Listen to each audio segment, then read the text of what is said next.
बच्चों previous class में मैं आपको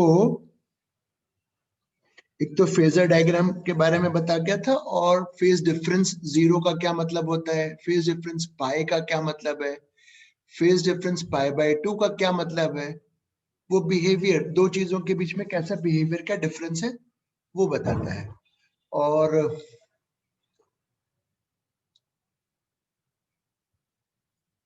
एक रिवीजन प्रॉब्लम लो फिर आगे चलेंगे।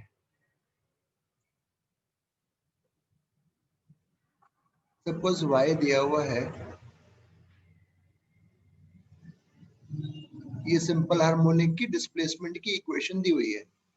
फाइंड टाइम पीरियड, ये निकाल दो फाइंड टाइम पीरियड पहला।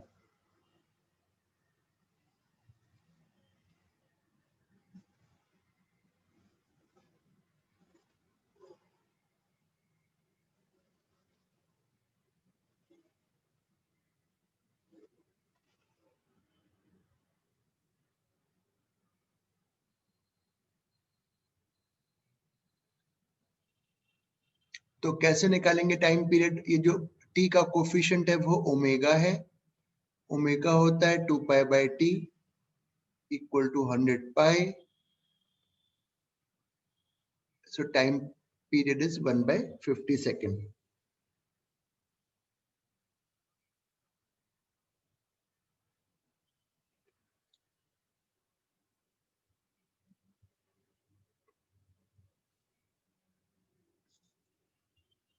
इसका B part,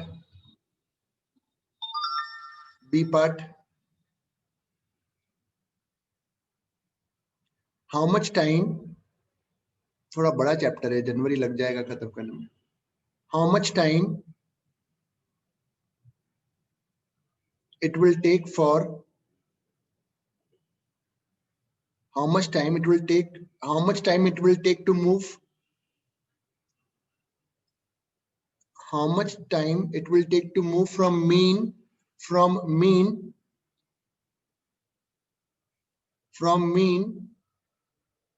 to half amplitude position, mean से हाफ एम्पलीट्यूड पोजीशन तक आने में कितना समय लगेगा।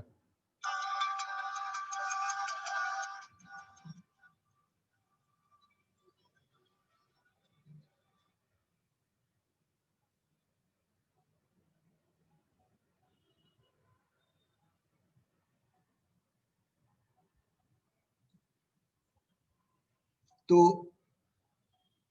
बच्चों मेरी आवाज आ रही है ना आप लोगों को? बच्चों मेरी आवाज आ रही है? दिव्या मेरी आवाज आ रही है? हाँ सर। चलो ठीक।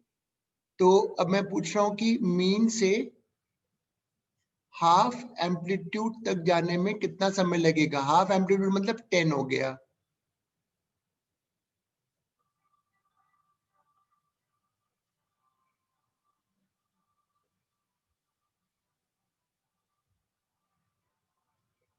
This is pi by 6, therefore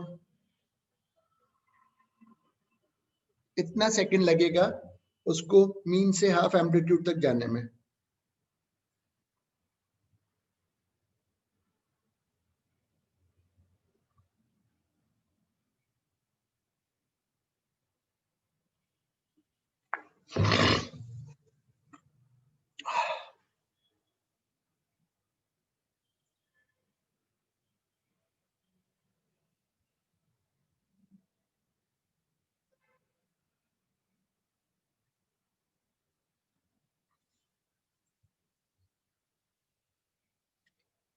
मैंने अभी तक सिंपल हार्मोनिक में क्या क्या बता दिया? एक्सेलरेशन का रिलेशन पोजीशन के साथ, वेलोसिटी का रिलेशन पोजीशन के साथ, पोजीशन का रिलेशन टाइम के साथ। वापस से लिखो जरा ये।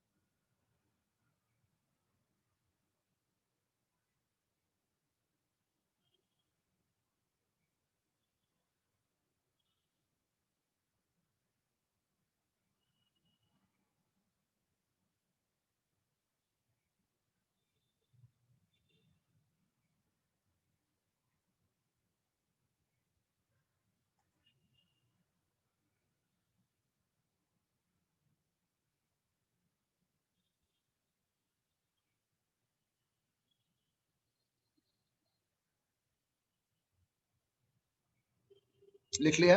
अब हेडिंग डालो velocity and time relation.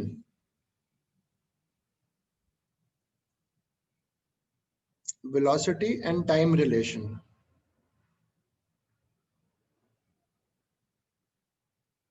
Velocity and time relation.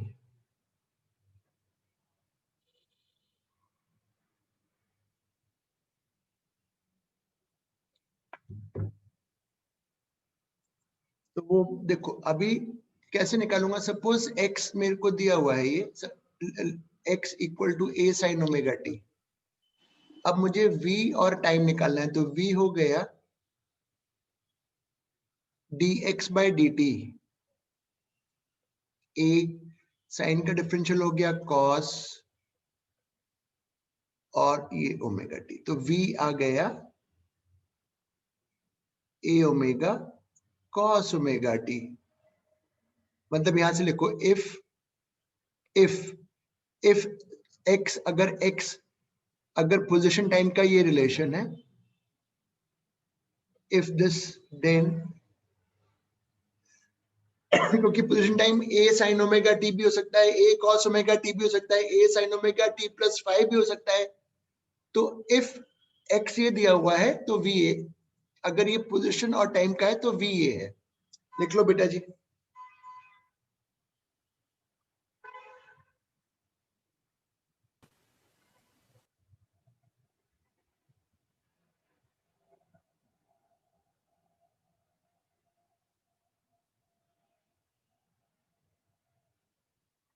लिख लेने के बाद बताइएगा कि हाँ लिख लिया। लिख लिया सर। अब उसमें मुझको बताओ, देखिए कौन आगे बताता है।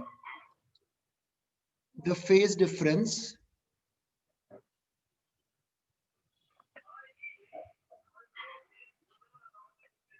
Between x and v is, इतना लिखो, देखिए कौन बताएगा।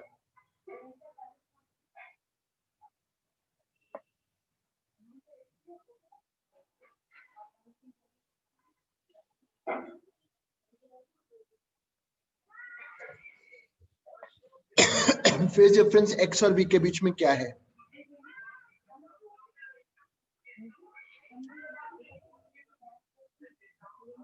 इतना लिखो फिर हम बताएंगे।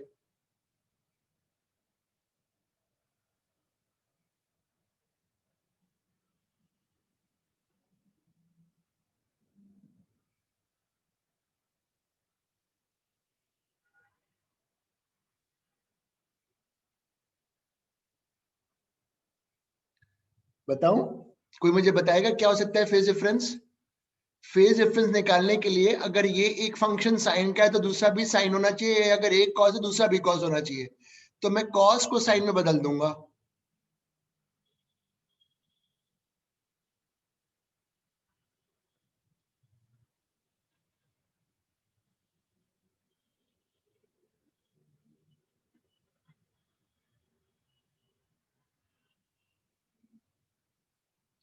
तो मुझे बताओगे एक्स और बी के बीच में फेज डिफरेंस कितना है? पाई बाय पाई 2 बाय है। 2। और सही भी तो है, यहाँ देखो लॉजिक देखें। जब x जीरो है, जब x जीरो है तब उस समय v मैक्सिमम होता है, और जब x प्लस a पे आ जाएगा एक्सट्रीम पर, उस समय v जीरो हो जाएगा। तो वही ठीक है, लिख लो पाई बाय 2 का है फेज डिफरेंस।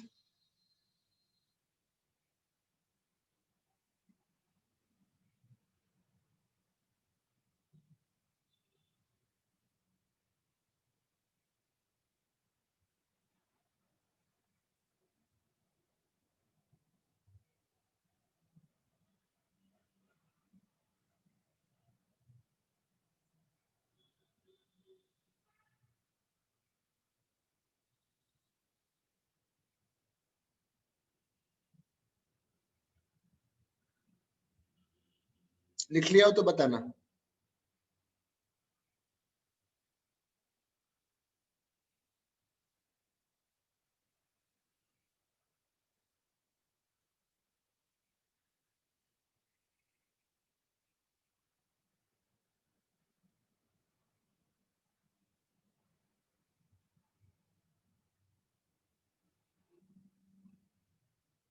लिख लिया बेटा?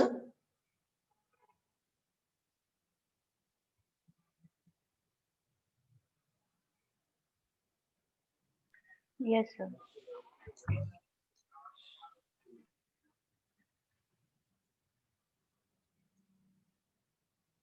अच्छा, और ये तुम जानते हो ये टर्म, ये क्या है? What is this? This is we maximum, जो आपने एक दो दिन पहले सीखा था। ये वी मैक्सिमम हो गया।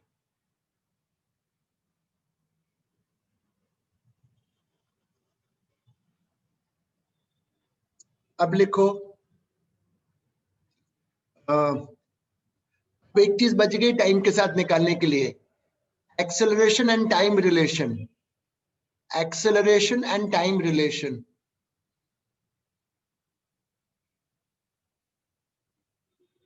Acceleration and time relation. तो मैं फिर शुरू करता हूं। इफ सपोज एक्स दिया हुआ है ऐसे,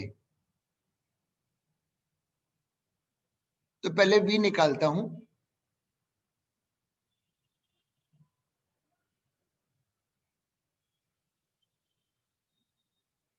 निकाल दिया। वी से फिर ए निकालता हूं।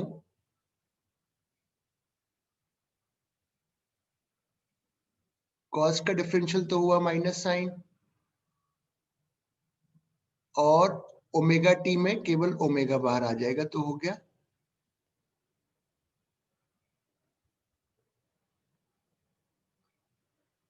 वैसे ये सब करने की जरूरत थी नहीं। कैसे? तुम ये जानते हो, ये सब जरूरत ही नहीं थी। ऐसे भी कर सकते थे ना, एक्स डाल देते तो निकल आता, पर तब भी एक्स डाल देते तो ये निकल जाता।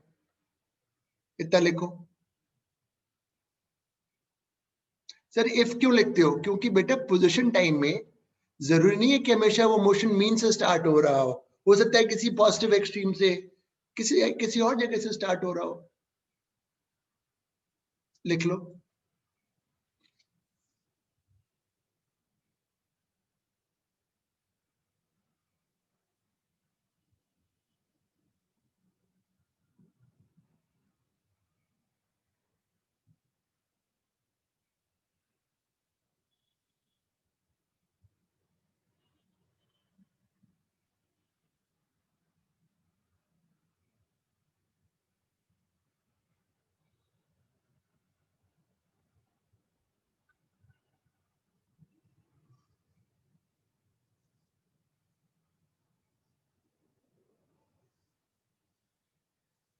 लिख लिया?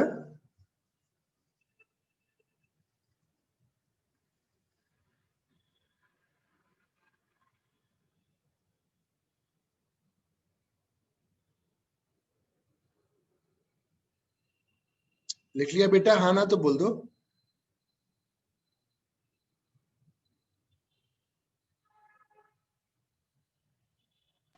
Yes sir.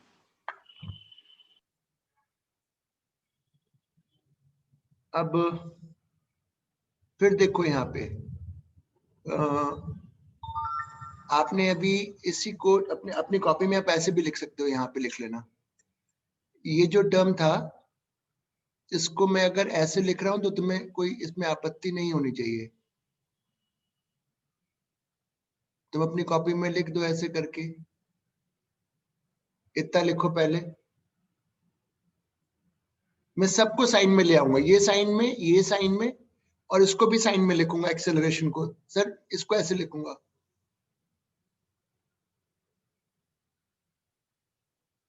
ये देखो।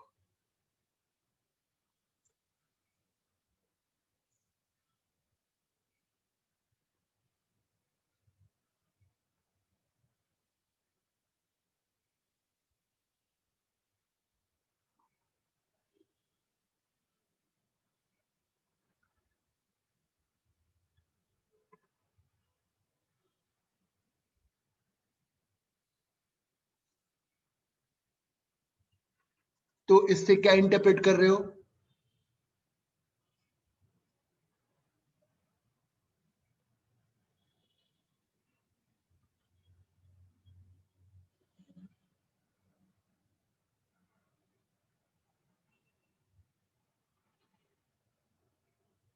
Phase difference between velocity and acceleration, बताओ phase difference between velocity and acceleration कितना है?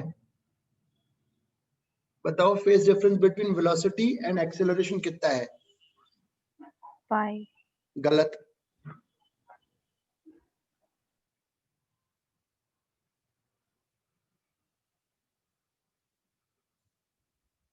पाई नहीं है। ऋषित बताओ कितना है? मृदनी मुझे बताओ वेलोसिटी और एक्सेलरेशन के बीच में क्या फेज डिफरेंस है?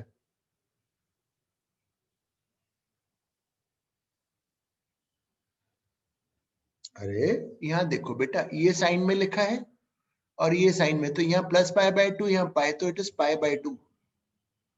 और सही भी तो है, पाई बाय 2 ही है।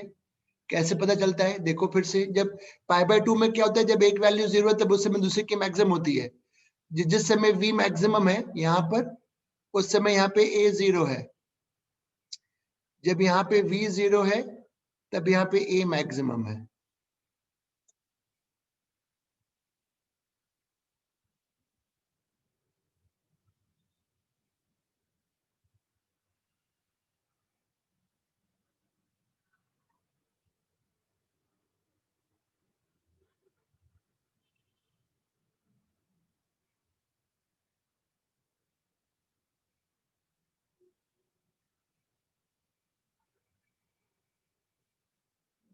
लिख लिया? 1 मिनट सर।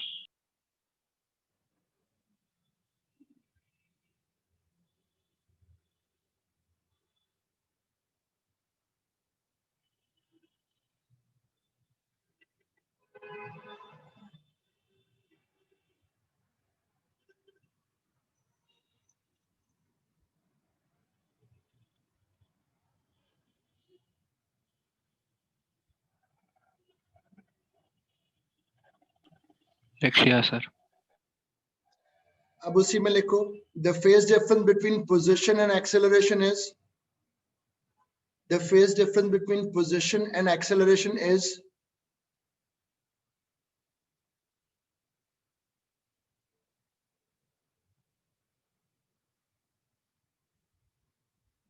बताओ कितना है?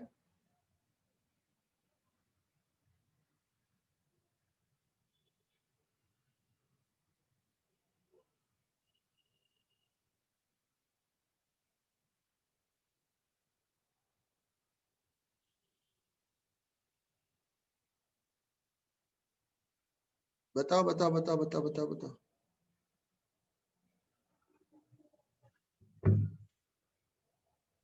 देखो ये रहा पोजीशन, ये रब कर दिया पहले तो।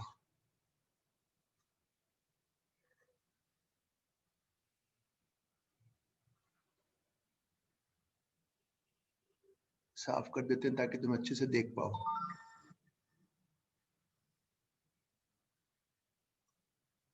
कितना है phase difference between position and acceleration? अरे बताओ, सामने लिखा हुआ है, हद कर रहे हो यार। कितना है ऋषित? अरे ये x है, इसमें ओमेगा टी है। कित पाई। सर पाए। तो बोला क्यों नहीं था अभी तक? पाई में दोनों का बिहेवियर ऑपोजिट रहता है। बिहेवियर बिल्कुल ऑपोजिट। कैसे पता चलता है ऐसे दोनों का बिहेवियर ऑपोजिट है? जब x प्लस a पर है, ये मैक्सिमम पर है, प्लस पॉजिटिव, तब एक्सेलरेशन भी मैक्सिमम है, बट बिल्कुल उसकी डायरेक्शन ऑपोजिट हो रही है।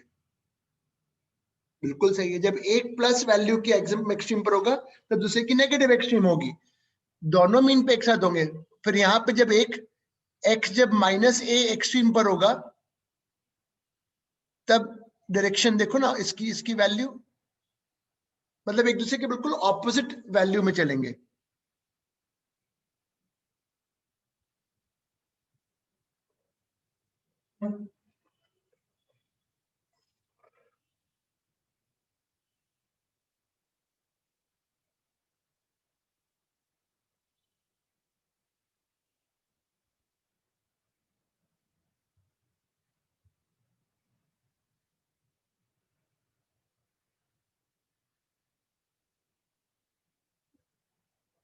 लिख लिया? Yes sir. मेरे वीडियोस आई होप आप देख रहे हो। बेटा अगर मैं ऐसा लिखता हूं तुम्हारे सामने, ये रहा ट्रिग्नोमेट्री की एक आइडेंटिटी लिख रहा हूं, sine theta cos theta is half sin 2 theta.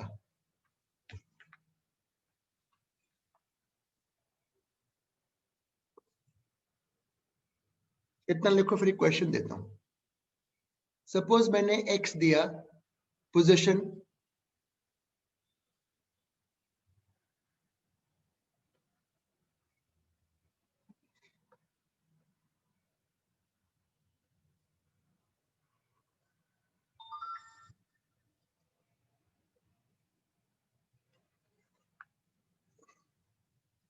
ऐसे लिखो पोजीशन, पहले लिखो position and time relation is given, position and time relation is given.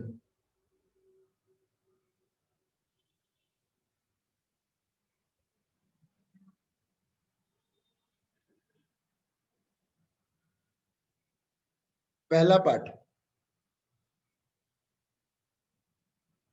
Is motion SHM, पहला पार्ट इज मोशन एसएचएम। मैं आपसे जानना चाहता हूं, इज मोशन एसएचएम?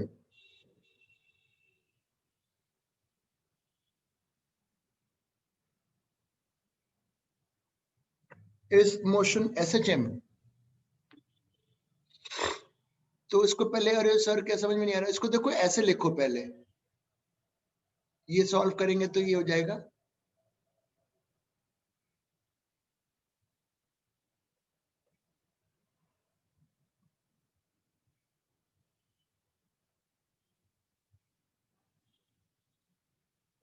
अब इसको देख के बताओ, this is equation of SHM, this is equation of SHM. Position time का तो ऐसे ही कुछ इक्वेशन होता है ना, तो एसएचएम है।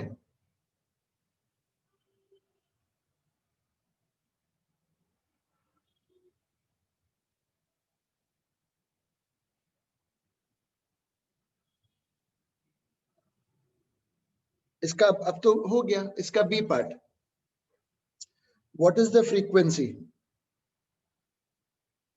What is the frequency of oscillation?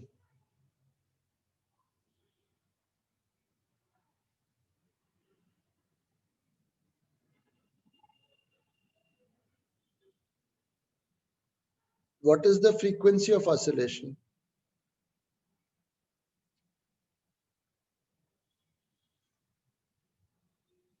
तो ये जो t का कोफिशिएंट है वो ओमेगा है, जो कि 2 पाई f है। The frequency is 8 hertz.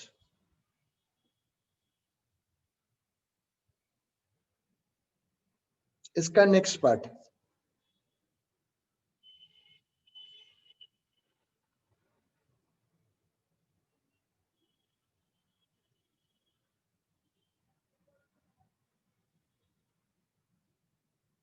what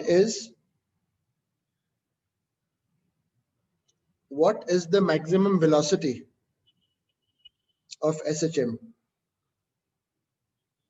What is the maximum velocity of SHM?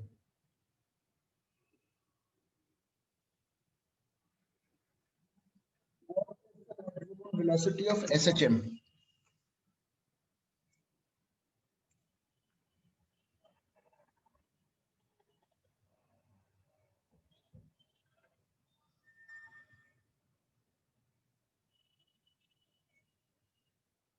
तो मैं जानता हूं V मैक्सिमम होता है A ओमेगा, A का वैल्यू है 2, ओमेगा है 8 पाई। बेटा इस ऊपर वाले से ए को A4 नहीं है, ध्यान रखना, और ओमेगा 4 पाई नहीं है, ये है सिंपल हार्मोनिक की equation.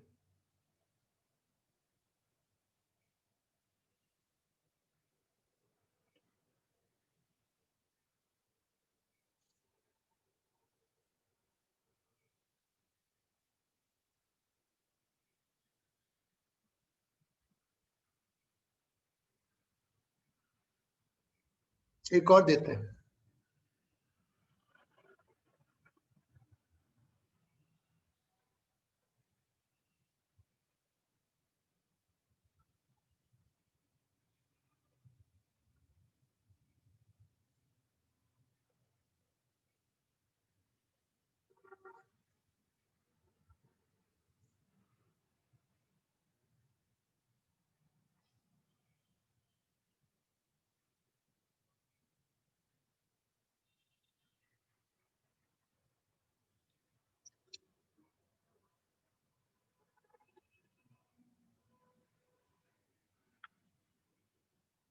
velocity and time relation given.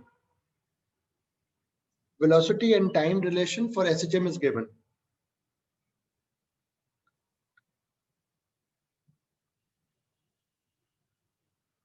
Velocity and time relation for SHM is given.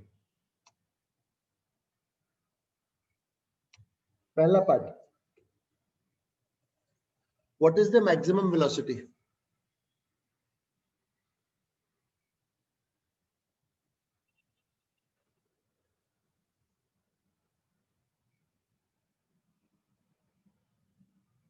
What is the maximum velocity?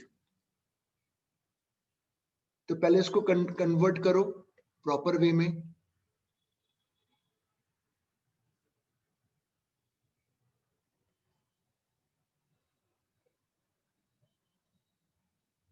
तो v मैक्सिमम हो जाएगा ये वाला पार्ट 5 सेंटीमीटर पर second.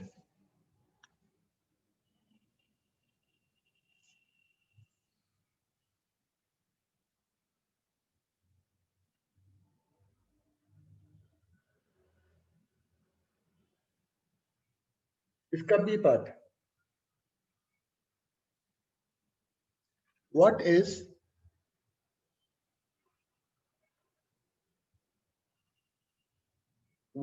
the displacement amplitude?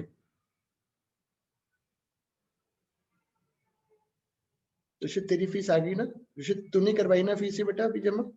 Yes sir, yes sir.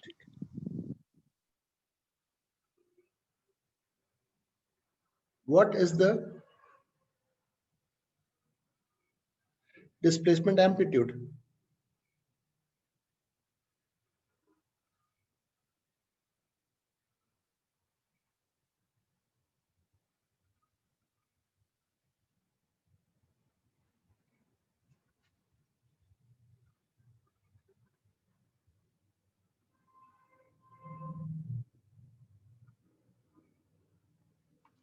तो मैं जानता हूं v मैक्सिमम होता है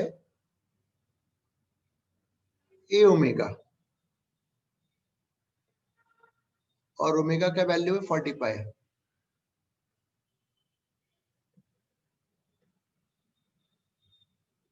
This is the maximum displacement amplitude.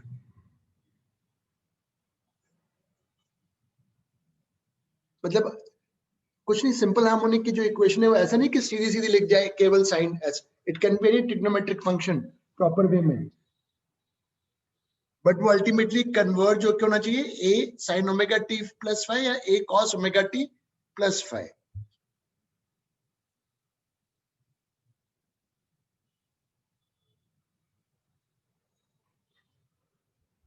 Clear कर दें?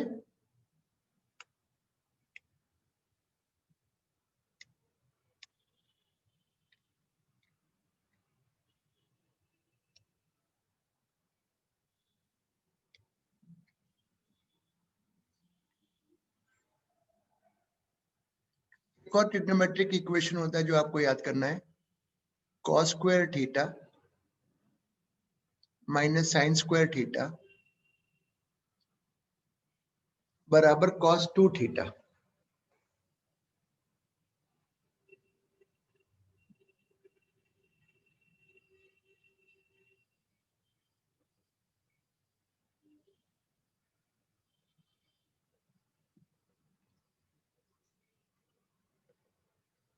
पहला पार्ट.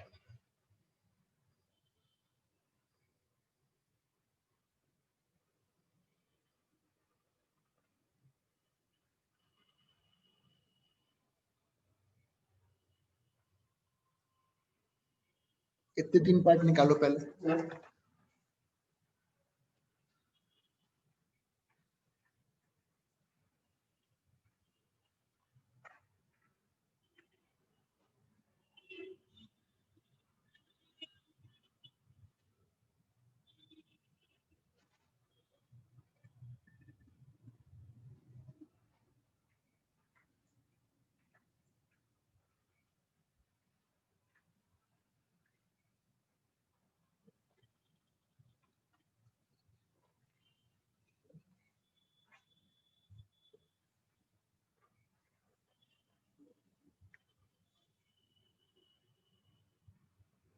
इसको पहले मैं लिखता हूं,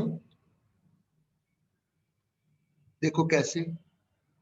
ये हो जाएगा x बराबर 10 cos 8 पाई टी। तो डिस्प्लेसमेंट एम्पलीट्यूड हो गया 10 सेंटीमीटर। फ्रीक्वेंसी की बात करो, ओमेगा है 8 पाई,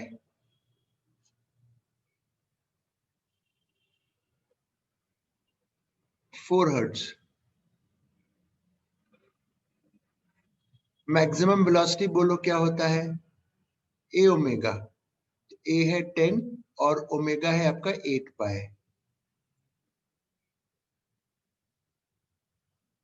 80 पाई सेंटीमीटर पर सेकेंड।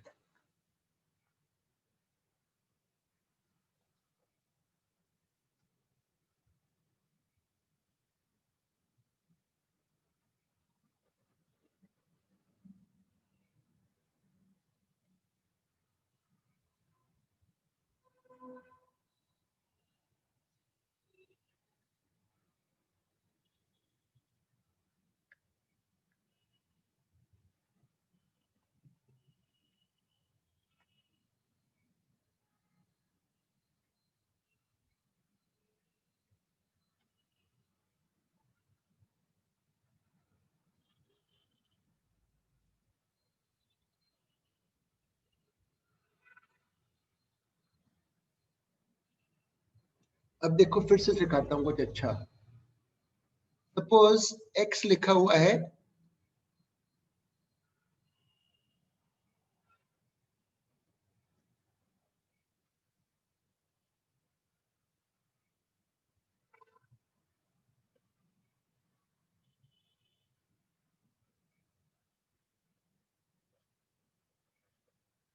लिखो, पहले इसको लिखो।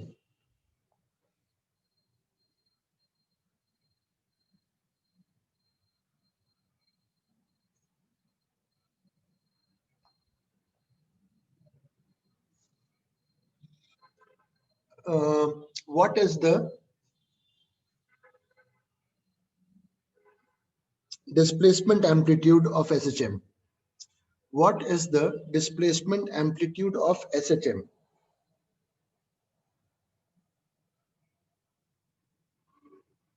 What is the displacement amplitude of SHM? अब सर क्या कर दिया ये आपने, अब रुक जाओ, I'll teach you। मैंने तुम्हें फेजर डायग्राम सिखाया था। सपोज ये ऐसा लिखा है a sin ओमेगा t, एक ऐसा लिखा है, और मतलब अभी अब इसी पे प्रैक्टिस चलेगी पूरी क्लास में। ऐसे लिखा है।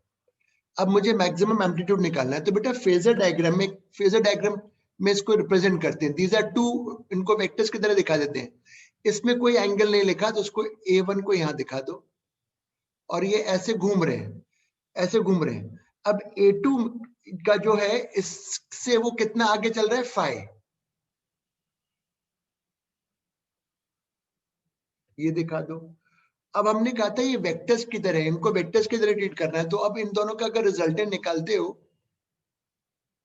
दो वेक्टर्स का,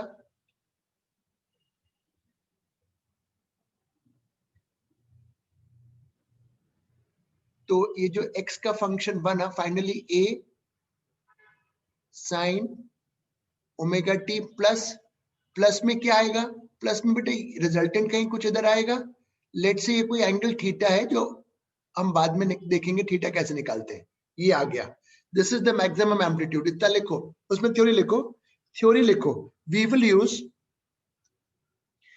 use phasor technique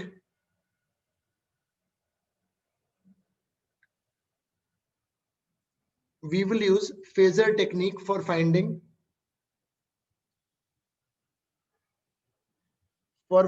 the resultant. We will use phasor technique for finding the resultant.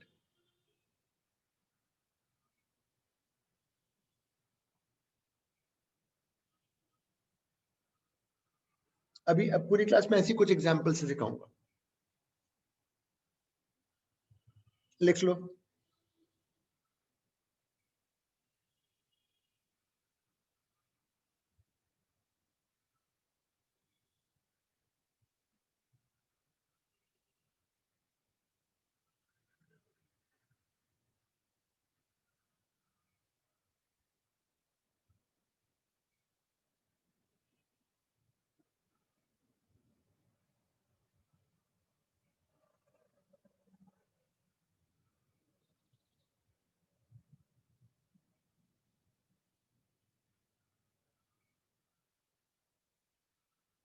लिख लिया?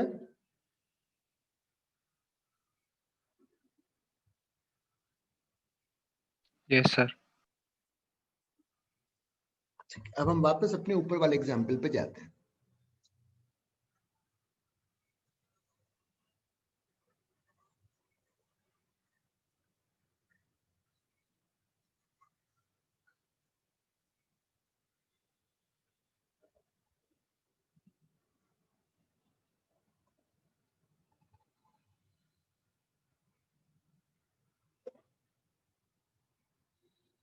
इसको फिर से देखते हैं कैसे करना है।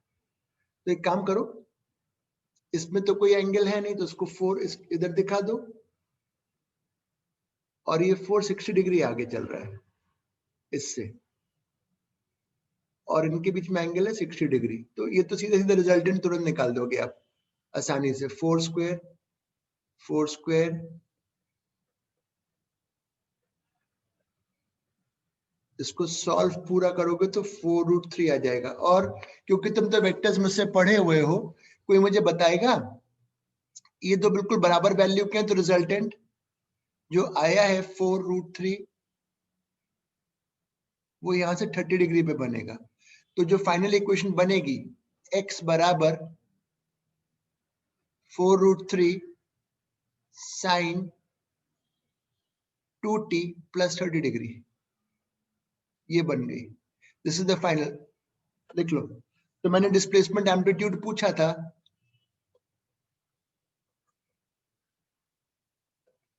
लिख लो।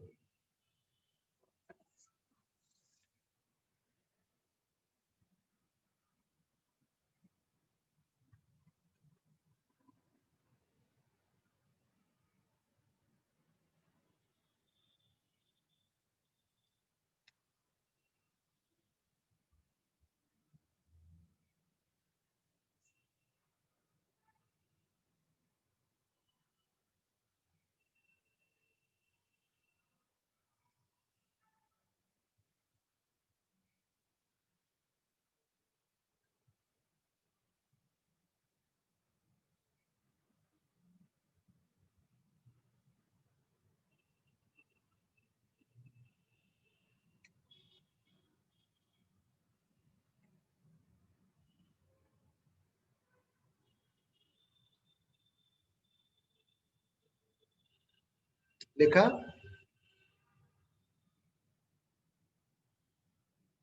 Yes, sir. अगला देता हूं बेटा एक और।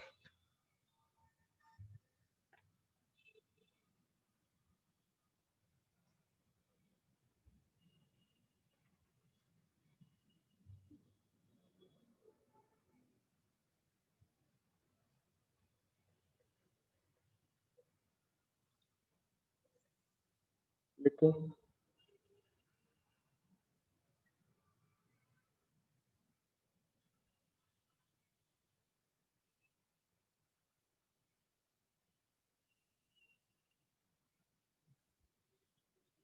What is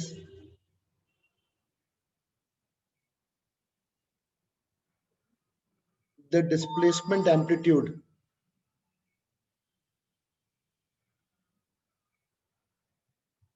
what is the displacement amplitude? अब हम बताएंगे, रुको। लिखो।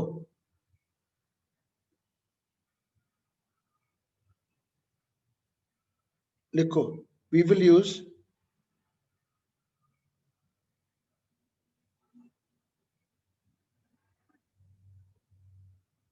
phasor technique.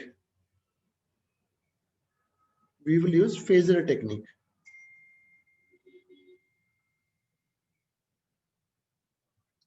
तो कैसे करेंगे सर फेजर टेक्निक में? क्या करेंगे आप?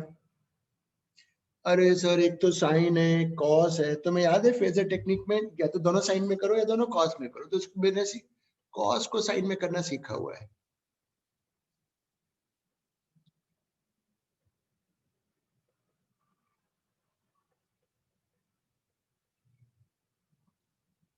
बस इसमें कितना एंगल है? 0। ये घूम रहे हैं, ये से 45-90 डिग्री आगे चल रहा है। अब इनका रिजल्टेंट निकालना है, तो ये तो तुम बहुत आसानी से जानते हो। 4√2 सेंटीमीटर, जो कि बिल्कुल बीच से आएगा। और ये एंगल 45 डिग्री होगा।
लिख लिया?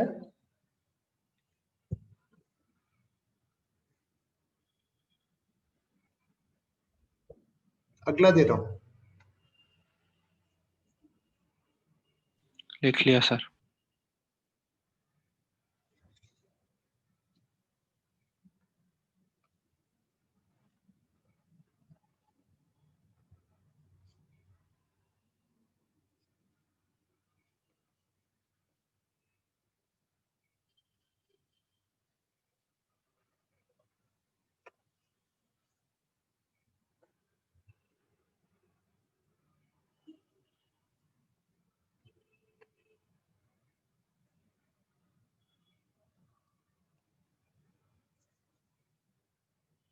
What is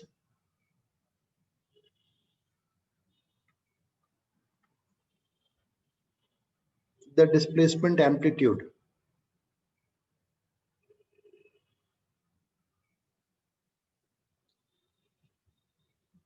तो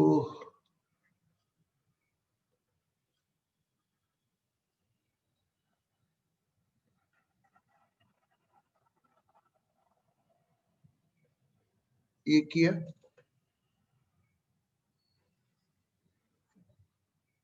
इसमें कोई एंगल नहीं है तो 4 लिख लिया यहाँ पे। ये घूमते हुए वेक्टर्स हैं, ये 3 आगे चल रहा है 90 डिग्री इस समय। इनका रिजल्टेंट बनाओगे तो 5 सेंटीमीटर आएगा सबको। अभी एंगल भी देखो मैं निकाल दूंगा 5। अभी एंगल अगर निकालना चाहते हो tan phi this side upon this side it is 3/4।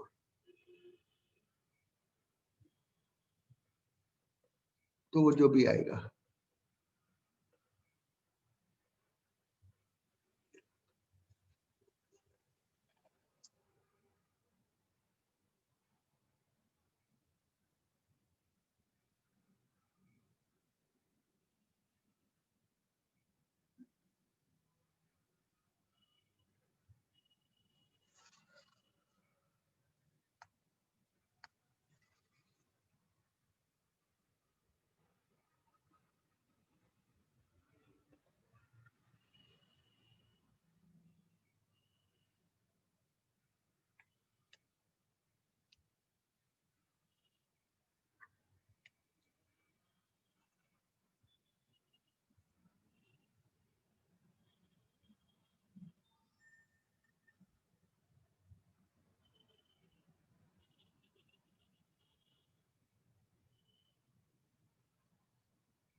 लिखा? Yes sir. एक और करते हैं फिर आगे बढ़ेंगे इसी।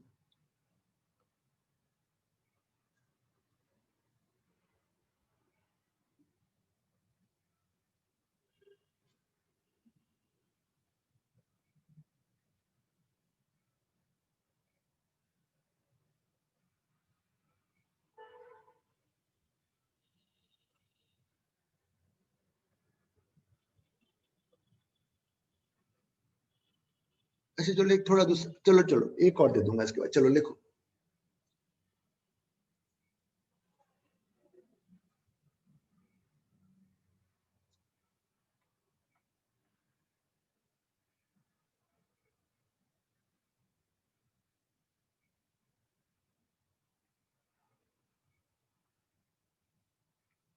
What is the displacement amplitude?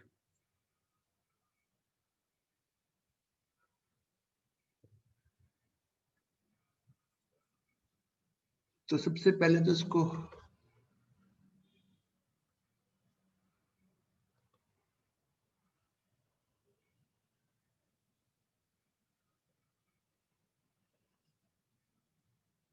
Sorry pi by 2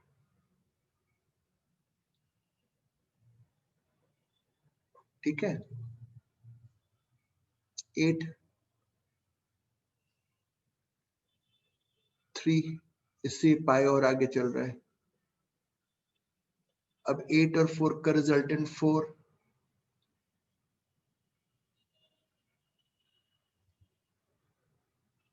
तो पीक वैल्यू आ गई 5 सेंटीमीटर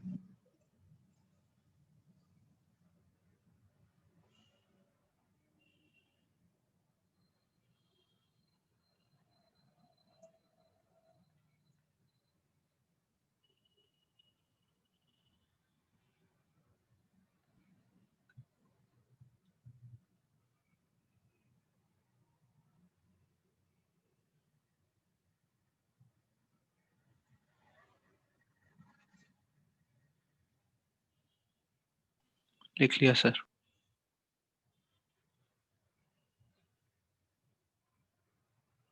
इस पे एक और करके फिर दूसरा एक्सप्रेशन सिखाऊंगा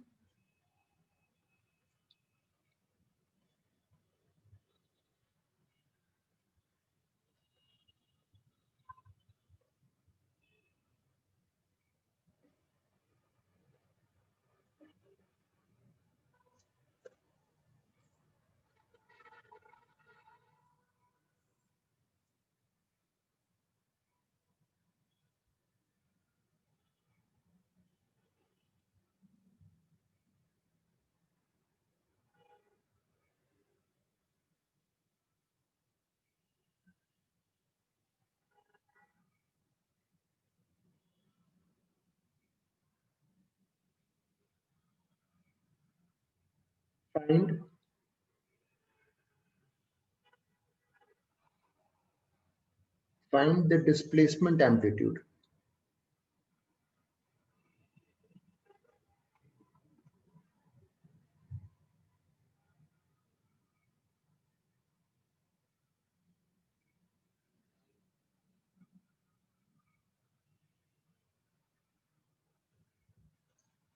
तो ये 4 आगे ये 460 डिग्री पीछे इसके रिस्पेक्ट में अब इनके कंपोनेंट करो ये 4 का एक इधर आया इस 4 का भी आया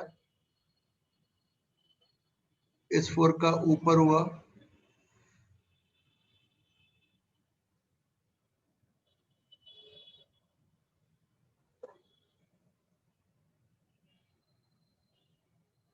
ये और ये तो कट जाएंगे तो 4 + 2 + 2 8 centimetre so my answer is 8 इधर ही के लॉन्ग आ गया sin 10t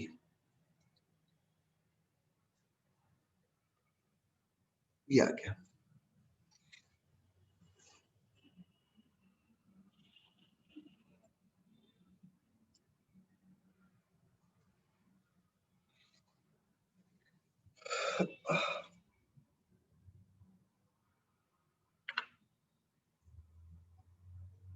इसका B part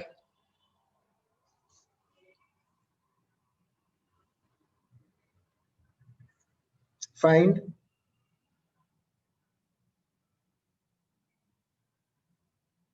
maximum velocity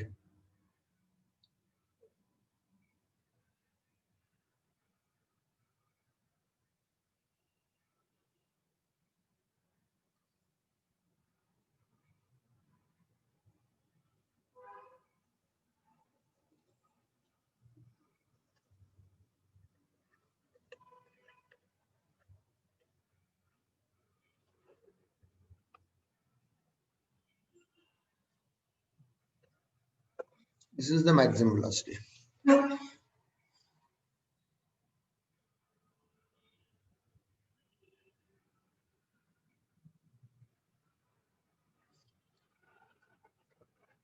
heading डालो, हेडिंग डालो, kinetic energy and position relation in SHM. Kinetic energy and position relation in SHM. कोई अगर एक मास ऑसिलेट कर रहा है, मास ही करेगा ऑब्वियसली,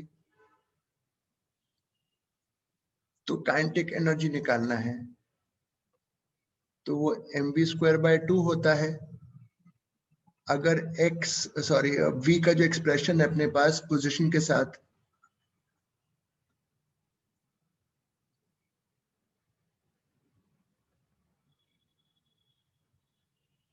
अब इसमें डाल दो,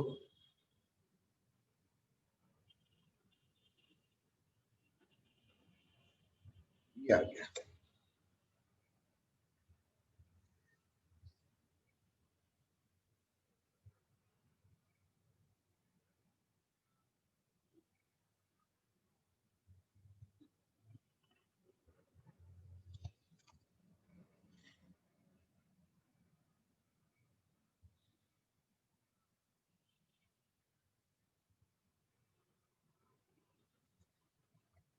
इसका अगर मैं ग्राफ बनाता हूं तो ये बेटा ऐसा एक्सप्रेशन आएगा, parabola. This is a parabola.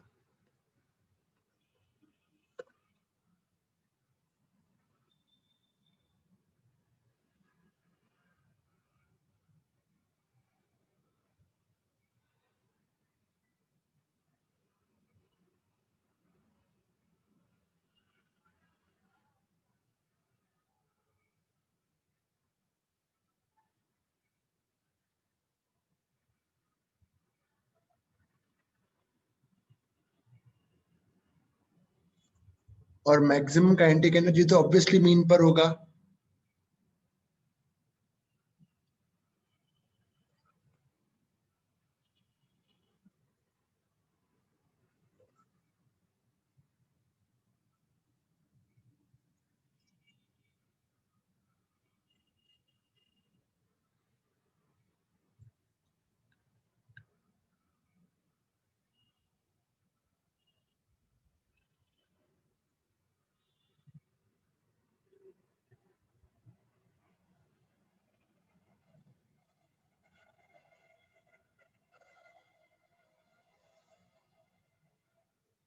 अब लिखो kinetic energy and time relation, kinetic energy and time relation.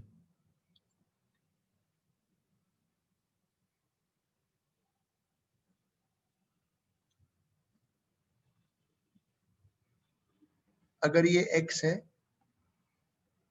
तो v ये था, तो टाइम के साथ रिलेशन बनेगा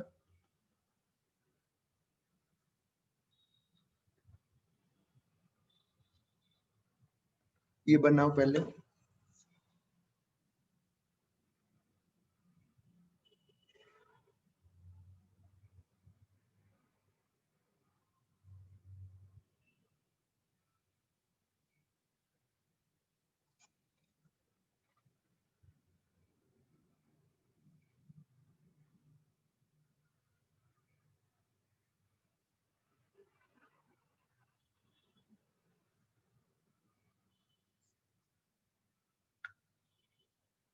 लिख लिया सर।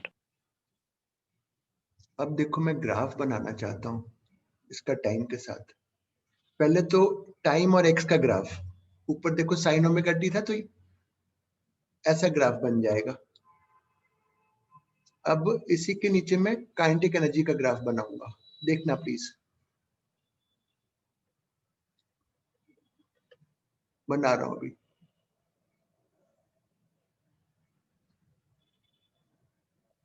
ये तो क्लियर है कि पॉजिटिव ही होती है काइनेटिक एनर्जी, और ये कॉस स्क्वायर का टर्म से हो रहा है, और प्लस में ही रहेगा।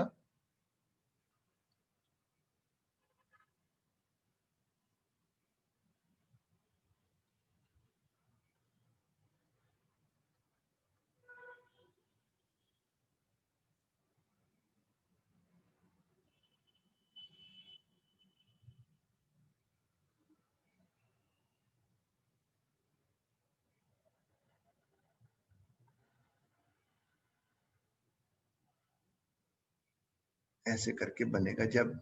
जब एक्सट्रीम पर है तो ऑब्वियसली स्पीड 0 हो रहा है, ये समझ गए ना। जब ये 0 है पोजीशन तब ये मैक्सिमम है। समझ में आ रहा है ग्राफ कि और अच्छे से बनाऊं? फिर से बना देता हूं साफ सुथरा।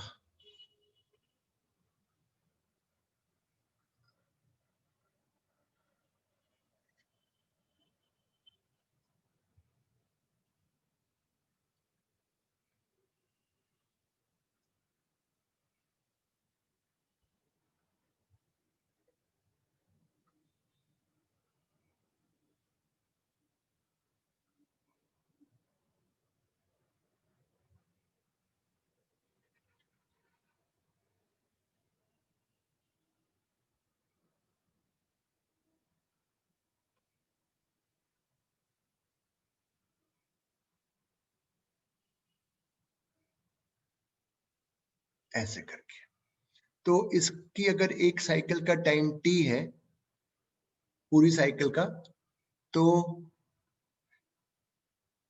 इसका एक साइकिल का टाइम t/2 है। बना लो। तो अगर इस ग्राफ की इसकी अगर फ्रीक्वेंसी ग्राफ की f है, इसकी 2f है। बनाओ पहले दोनों डायग्राम।